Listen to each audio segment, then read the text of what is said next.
Some people say, oh, well, Professor Feuerwerger, he's a serious guy.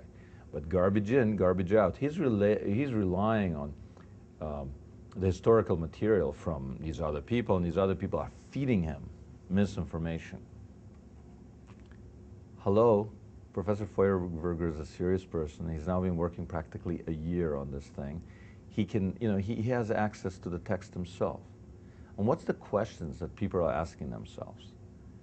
We're not feeding any information. It says Jesus, son of Joseph. He can verify. In the Israel Antiquities Authority, official publication by Rahmani, Jesus, son of Joseph.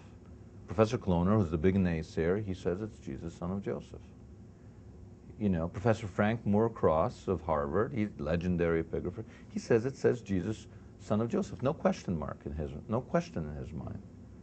And since our film has come out, who else has weighed in? The legendary Joseph Nave, epigrapher in Israel. He says in the Jerusalem Post, March 2nd, 2007, it's Jesus, son of Joseph. It says that. Professor Ada Yardeni, it says Jesus, son of Joseph. Emil Pruesh says Jesus, son of Joseph. There's no question. So what does Feuerwerger, the statistician, do? He takes that as a fact. And he asks himself the question, I'm not a statistician, but as far as I understand, is this name appropriate for Jesus of Nazareth? Not, can anybody else be called Jesus, son of? Yeah, of course somebody else. But is this an appropriate appellation for the Jesus we know from the New Testament? Yes. Is Maria a Latin version of Mary? Is that an appropriate name for the mother of Jesus? Yes. It's not my fact. It's a fact. Is Mariamene an appropriate name? Not is it every Mariamene Mary Magdalene. But is Mariamene, a Greek version of Mary, of Hebrew Miriam, is that appropriate for Mary Magdalene? Well, yes. Who says so? Stupid filmmaker? No. Professor Bovan from Harvard, Professor King from Harvard.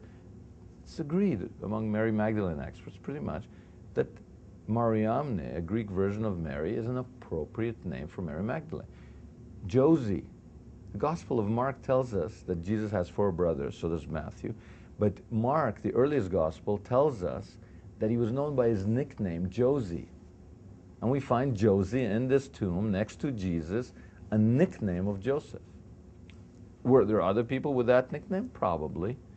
But of all the ossuaries ever found, this is the only one with this particular Hebrew letters, this kind of nickname.